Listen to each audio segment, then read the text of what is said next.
जय महाकाली, महालक्ष्मी, महासरस्वती, माँ कामाख्या। जय हनुमान जी, जय भैरव बाबा, जय सद्गुरुदेव महाराज।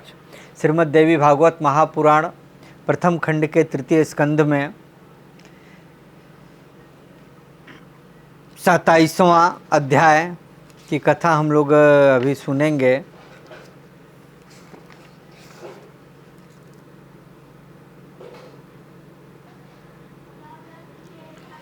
इस कथा में कुमारी पूजन में निषिद्ध कन्याओं का वर्णन, नवरात्र के महात्म्य के प्रसंग में सुशील नामक वाड़िक की कथा। देखिए, हम लोग नवरात्रि में पूजन करते हैं, कन्याओं का पूजन करते हैं माँ भगवती के स्वरूप में। तो ये तो 1 साल के ऊपर के 2 साल से कन्याओं की उम्र की होनी चाहिए और उनकी भोग करने से और उनको भोजन करने से क्या उसकी क्या प्रथा है और उससे क्या फल प्राप्ति होती है, उसके बारे में अभी बताया गया। दूसरा चीज़ ये है कि हम लोग अन्य कार्यों में, पूजा पाठ में धन रहते हुए भी हम बहुत सारा धन उसमें लगाकर और खूब भक्ति भाव से पूजन करते हैं और लोगों से ये बोलते चलते हैं कि हमने नवरात्र का पाठ किया, नवरात्र की कथा कहवाएं और इतना पैसा, इतना धन हमने खर्चा किया। और उसके बाद से जब ब्राह्मणों को देने की होती है तो उन ब्राह्मणों को बस हम गिन कर चुन कर देते हैं। दूसरा सबसे महत्वपूर्ण बात यह है कि माँ भगवती की जब भी पूजा करें तो ऐसे पदार्थ लेकर आएँ। अगर उनके लिए चुन्नी लेनी है, साड़ी लेनी है, उनके लिए कुछ वस्त्र लेने हैं, फल लेने हैं, घी लेनी है, पूजा सामग्री जो भी लेनी है, तो हम मार्केट में जाते हैं और बोलते हैं पूजा का सामान दे दो। तो दुकान वाले भी सब जानते हैं कि जो बाज़ार की सबसे सस्ता सामान होगा वही पूजा के लिए वो अलग हटा कर दे देते हैं। घी तो इतनी रद्दी देते हैं कि आप पूछो मत। तो जो चीज़ हम अपने दैनिक जीवन में उपयोग कर रहे हैं, हमें तो चाहिए कि जब हम पूजन करें, जब हम कोई कथा कहाएं, नवरात्र करें, तो उस समय हम जो उपयोग करते हैं उससे भी बेहतरीन, उससे भी अच्छा सामान हमको पूजा पाठ में भोग में लगाना चाहिए। दूसरा कि ब्राह्मणों को, जो ब्राह्मण आपके यहाँ आके 9 दिन पाठ करते हैं, पूजा करते हैं, कथा कहते हैं, तो उनको भी आप प्रसन्न करो, उनको भी सही अच्छे से उनकी विदाई करो, उनकी पूजन करो, क्योंकि वही ब्राह्मण हैं जो आपके घर में आके कथा कह रहे हैं। यदि ब्राह्मण से नहीं करा सकते हैं तो यदि आप खुद समर्थ हो तो आप खुद नियम और पूरे प्रोटोकॉल के साथ आप पूजन संपन्न करो, क्योंकि बिना नियम कानून का, बिना प्रोटोकॉल का पूजा कोई फलित नहीं होता है। हर चीज़ का एक विधान होता है। हम सुबह उठते हैं, शौच जाते हैं, ब्रश करते हैं, फिर नहाते हैं, फिर तिलक लगाते हैं, फिर पूजा पे बैठते हैं, फिर पूजा करके खाना पीना खाते हैं, फिर अपने घर ऑफिस के लिए, अपने काम में, अपने व्यवसाय में हम व्यस्त हो जाते हैं। तो हमारे दिनचर्या एक बना हुआ है। तो उसी तरह से पूजा पाठ भक्ति भाव के लिए भी एक प्रोटोकॉल है, एक नियम है। ये नहीं कि भगवान दोपहर में उनकी मंदिर बंद है, सोए हुए हैं, पर्दा लगा हुआ है और जाकर टन से घंटी बजा दिए तो क्या होगा? और वो आशीर्वाद थोड़ी ना देंगे। हर चीज़ का एक समय बना हुआ है। कितने दिनों से हम सुन रहे थे, कई सोशल मीडिया पे कोई बोलता है कि रामचंद्र विष्णु भगवान के पिताजी ब्रह्मा जी हैं, तो कोई बोलता है शंकर जी के पिताजी विष्णु भगवान हैं। अब बड़े बड़े संत महात्मा इसके ऊपर में तर्क करते हैं, इस पे मीडिया वाले भी आ जाते हैं, कौन बड़ा है।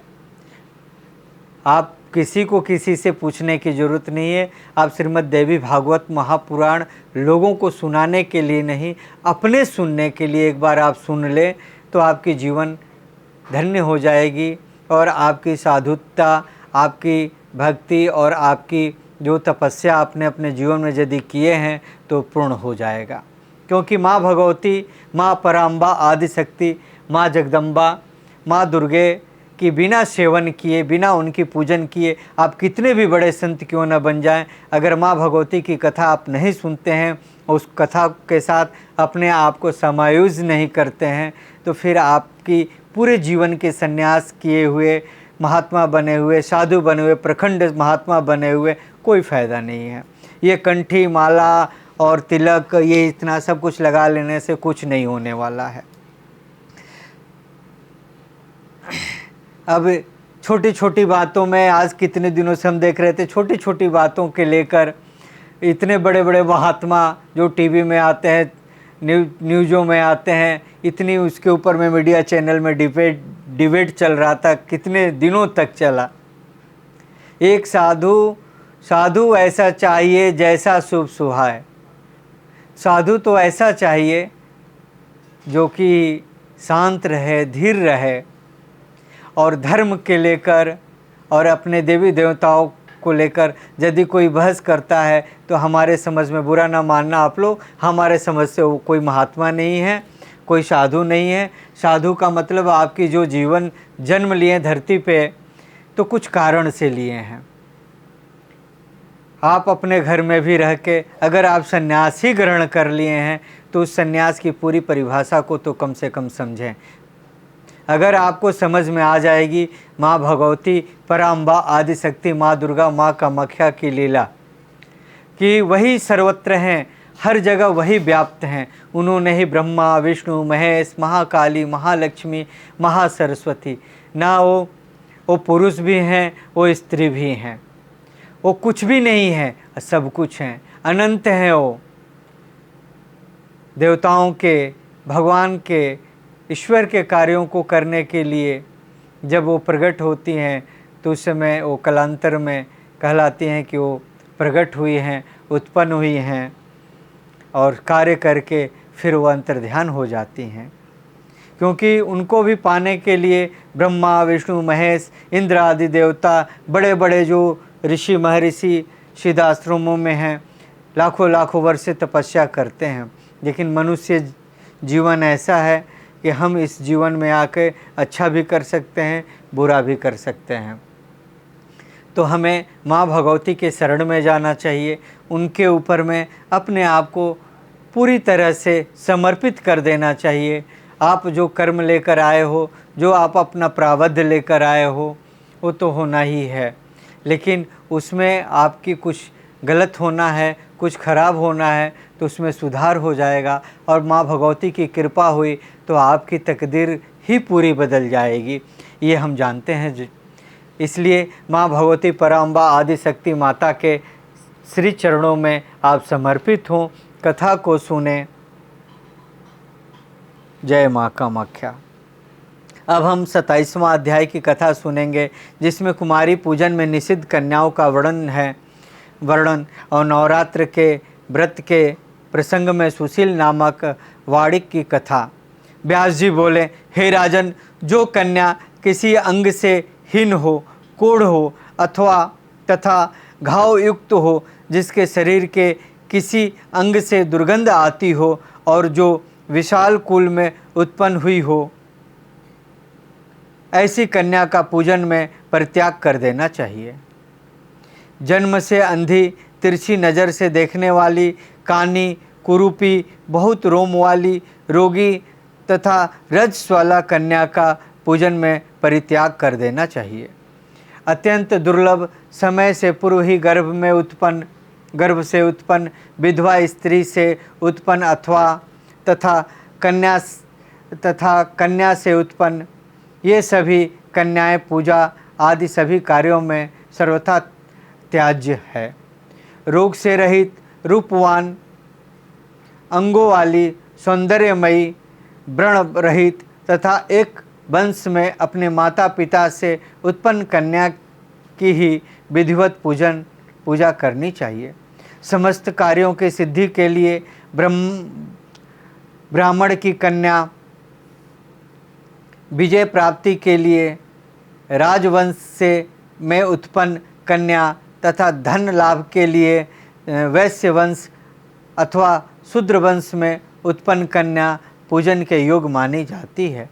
ब्राह्मणों को ब्राह्मण वर्ण में उत्पन्न कन्या की, क्षत्रियों को भी ब्राह्मण वर्ण में उत्पन्न कन्या की, वैश्य को ब्राह्मण क्षत्रिय वैश्य तीनों वर्णों में उत्पन्न कन्या की तथा शूद्र को चारों वर्ण में उत्पन्न कन्या की पूजा करनी चाहिए। शिल्प कर्म में लगे हुए मनुष्यों को यथा योग्य अपने अपने वंश में उत्पन्न कन्याओं की पूजन करनी चाहिए।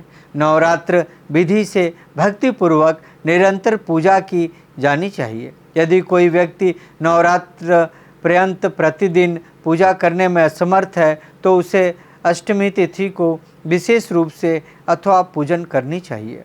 प्राचीन काल में दक्ष के यज्ञ का विध्वंस करने वाली महाभयानक भगवती भद्रकाली करोड़ों योगिनियों सहित अष्टमी तिथि को ही प्रकट हुई थी। अतः अष्टमी को विशेष विधान से सदा भगवती की पूजा करनी चाहिए। उस दिन विधिवत विविध प्रकार के उपहारों, गंध, माला, चंदन के अनुलेप, प्यास आदि के हवन, ब्राह्मण भोजन तथा फल पुष्प आदि उपहारों से भगवती को प्रसन्न करना चाहिए। हे राजन, पूरे नवरात्र भर उपवास करने में समर्थ लोगों के लिए 3 दिन का उपवास भी यथोक्त फल प्रदान करने वाला बताया गया है। भक्तिभाव से केवल सप्तमी, अष्टमी और नवमी इन 3 रात्रियों में देवी की पूजा करने से सभी फल शुभ हो जाते हैं। पूजन, हवन, कुमारी पूजन तथा ब्राह्मण भोजन इनको संपन्न करने से वह नवरात्र व्रत पूरा हो जाता है, ऐसा कहा गया है। इस पृथ्वी लोक में जितने भी प्रकार के व्रत एवं दान हैं वे इस नवरात्र व्रत के तुल्य नहीं हैं, क्योंकि यह व्रत सदा धन धान्य प्रदान करने वाला, सुख तथा संतान की वृद्धि करने वाला, आयु तथा आरोग्य प्रदान करने वाला और स्वर्ग तथा मोक्ष देने वाला है। अतएव विद्या, धन अथवा पुत्र इनमें से मनुष्य किसी की भी कामना करता हो उसे इस सौभाग्यदायक तथा कल्याणकारी व्रत का विधिपूर्वक अनुष्ठान करना चाहिए। इस व्रत का अनुष्ठान करने से विद्या चाहने वाला मनुष्य समस्त विद्या प्राप्त कर लेता है और अपने राज्य से वंचित राजा फिर से अपना राज्य प्राप्त कर लेता है। पूर्व जन्म में जिन लोगों द्वारा यह उत्तम व्रत नहीं किया गया था वे इस जन्म में रोगग्रस्त, दरिद्र तथा संतान रहित होते हैं। जो स्त्री वंध्य, विधवा अथवा धनहीन हैं उनके विषय में यह अनुमान कर लेना चाहिए कि उसने अवश्य ही पूर्व जन्म में यह व्रत नहीं किया था। इस पृथ्वी लोक में जिस प्राणी ने उक्त नवरात्र व्रत का अनुष्ठान नहीं किया वह इस लोक में वैभव प्राप्त करके स्वर्ग में आनंद कैसे प्राप्त कर सकता है। जिसने लाल चंदन मिश्रित कोमल बिलपत्रों से भवानी जगदम्बा की पूजा की है वह इस पृथ्वी पर राजा होता है। जिस विषय में दुख तथा संताप का नाश करने वाली सिद्धियां देने वाली जगत में सर्वश्रेष्ठ शाश्वत तथा कल्याण स्वरूपिणी भगवती की उपासना नहीं की वह इस पृथ्वी तल पर सदा ही अनेक प्रकार के कष्टों से ग्रस्त, दरिद्र तथा शत्रुओं से पीड़ित रहता है। विष्णु, इंद्र, शिव, ब्रह्मा, अग्नि, कुबेर, वरुण तथा सूर्य समस्त कामनाओं से परिपूर्ण होकर हर्ष के साथ जिन भगवती का ध्यान करते हैं उन देवी चंडिका का ध्यान मनुष्य क्यों नहीं करते।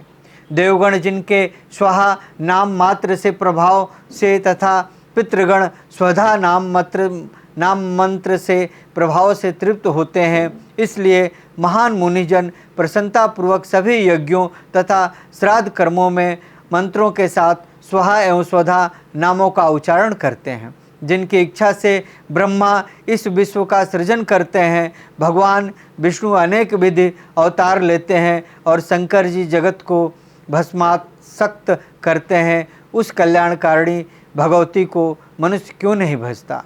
सभी भुवनों में कोई भी ऐसा देवता, मनुष्य, पक्षी, सर्प, गंधर्व, राक्षस, पिशाच एवं पर्वत नहीं है जो उन भगवती की शक्ति के बिना अपनी इच्छा से शक्ति संपन्न होकर संपादित होने में समर्थ हो। सभी कामनाओं को पूर्ण करने वाली उन कल्याणदायिनी चंडिका की सेवा भला कौन नहीं करेगा। चारों प्रकार के पुरुषार्थों धर्म अर्थ काम मोक्ष को चाहने वाला कौन प्राणी उन भगवती के नवरात्र व्रत का अनुष्ठान नहीं करेगा। यदि कोई पापी भी नवरात्र व्रत करे तो वह समस्त पापों से मुक्त पा लेता है। इसमें लेस मात्र भी विचार नहीं करनी चाहिए। हे नृपश्रेष्ठ, पूर्व काल में कौशल देश में दिन धनहीन अत्यंत दुखी एवं विशाल कुटुंब वाला एक वैश्य रहता था। उसकी अनेक संतानें थीं जो धनाभाव के कारण क्षुधा से पीड़ित रहा करती थी। सायंकाल में उसके लड़कों ने खाने के लिए कुछ मिल जाता था तथा वह भी कुछ खा लेता था। इस प्रकार वह वाड़िक भूखा रहते हुए सर्वदा दूसरों का काम करके धैर्यपूर्वक परिवार का पालन पोषण कर रहा था। वह सर्वदा धर्मपरायण, शांत, सदाचारी, सत्यवादी, क्रोध न करने वाला, धैर्यवान, अभिमान रहित तथा ईर्ष्याहीन था। प्रतिदिन देवताओं, पितरों तथा अतिथियों की पूजा करके वह अपने परिजनों के भोजन कर लेने के उपरांत स्वयं भोजन करता था। इस प्रकार कुछ समय बीत जाने पर गुणों के कारण सुशील नाम से ख्याति प्राप्त उस वाड़िक ने दरिद्रता तथा क्षुधा पीड़ा से अत्यंत व्याकुल होकर एक शांत स्वभाव ब्राह्मण से पूछा। सुशील बोला, हे महाबुद्धि संपन्न ब्राह्मण देवता, आज मुझ पर कृपा करके यह बताएं कि मेरी दरिद्रता का नाश निश्चित रूप से कैसे हो सकता है। हे मानद, मुझे धन की अभिलाषा तो नहीं है, किंतु हे द्विजश्रेष्ठ, मैं आपसे कोई ऐसा उपाय पूछ रहा हूँ जिससे मैं कुटुंब के भरण पोषण मात्र के लिए धन संपन्न हो जाऊँ। मेरी पुत्री और पुत्र क्षुधा से पीड़ित होकर भोजन के लिए बहुत रोते हैं और मेरे घर में इतना भी अन्न नहीं रहता कि मैं उनके एक मुट्ठी भर अन्न दे सकूं। रोते हुए बालक को मैंने घर से निकाल दिया और वह चला गया, इसलिए मेरा हृदय शोक अग्नि में जल रहा है। धन के अभाव में मैं क्या करूं? मेरी पुत्री विवाह के योग हो चुकी है, किंतु मेरे पास धन नहीं है। अब मैं क्या करूं? वह 10 वर्ष से अधिक की हो गई है। इस प्रकार कन्यादान का समय बीतता जा रहा है। हे विप्रेंद्र, इसलिए मैं अत्यधिक चिंतित हूँ। हे दयानिधि, आप तो सर्वज्ञ हैं, अतएव मुझे कोई ऐसा तप, दान, व्रत, मंत्र तथा जप बताएं जिससे मैं अपने आश्रित जनों का भरण पोषण करने में समर्थ हो जाऊं। हे द्विज, बस मुझे उतना ही धन मिल जाए और मैं उससे अधिक धन के लिए प्रार्थना नहीं करता।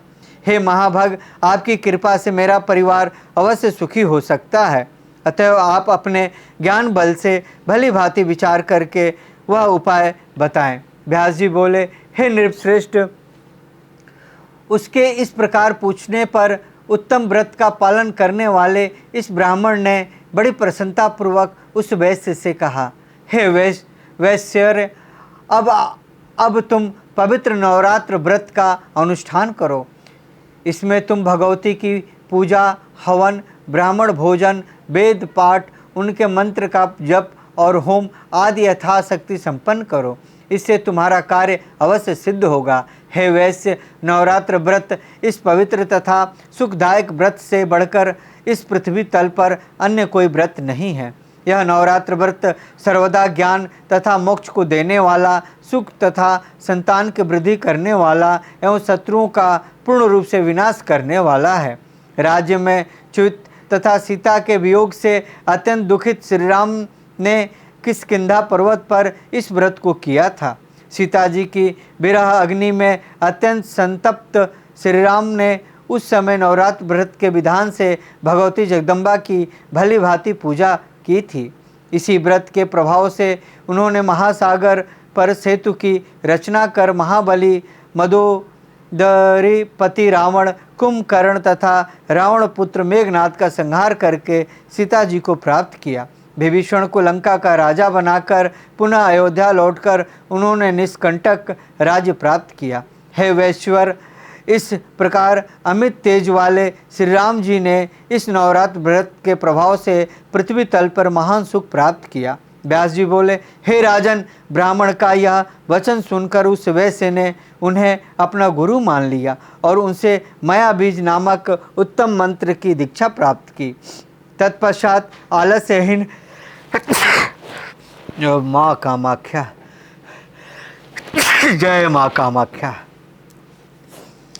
तत्पश्चात आलस्यहीन होकर अत्यंत भक्तिपूर्वक पूरे नवरात्र भर उसने उस मंत्र का जप किया और अनेक विधि उपहारों से आदरपूर्वक भगवती का पूजन किया। इस प्रकार मायाबीज परायण उस वैश्य ने 9 वर्षों तक यह अनुष्ठान किया। 9वें वर्ष के अंत में महाअष्टमी तिथि को अर्धरात्रि आने पर महेश्वरी ने उसे अपना प्रत्यक्ष दर्शन दिया और अनेक प्रकार के वरदानों से कृत्य कर दिया। इस प्रकार श्रीमद् देवी भागवत महापुराण प्रथम खंड के 3 स्कंद में 27वां अध्याय ओम ततस्तम। जय महाकाली, महालक्ष्मी, महासरस्वती, माँ कामाख्या, जय माँ भगवती, जय माँ पराम्बा, आदिशक्ति माता। आप लोगों को एक छोटी सी बात बता रहे हैं। आप के पास, क्योंकि भौतिक जीवन में इस धरती पे लोग इतने व्यस्त हो चुके हैं और नाना प्रकार के सुख भी लोग भोगते हैं, दुख भी भोगते हैं। न सुख स्थिर है न दुख स्थिर है। फिर भी जब दुख आता है तो लोग घबरा जाते हैं, परेशान हो जाते हैं। अब ये पता तो नहीं कि हमारे पूर्व जन्म के कर्म का फल या इस जन्म के कर्म का फल हमको प्राप्त हो रही है। तो इससे कुछ आपको सहायता मिल जाएगी कि आप हर रोज़ एक छोटी सी दीप अपने पूजा स्थान पे जलाएं और दीप जला के माँ भगवती, माँ कामाख्या, माँ जगदम्बिके, माँ दुर्गे की एक छोटी सी मंत्र बता रहे हैं। ओम ऐं या ओम ह्रीं या ओम क्लीं का आप 108 बार जाप करते रहें। प्रत्येक दिन 108 बार जाप करें और माँ भगवती के श्री चरणों में माथा झुका के उनसे बारंबार क्षमा याचना करें, प्रार्थना करें। तो एक चमत्कारिक आपके साथ कार्य होगा और आपकी जो भी कुछ परेशानी है, दिक्कत है, उसमें आपको सहायता ज़रूर मिलेगी। जय माँ कामाख्या।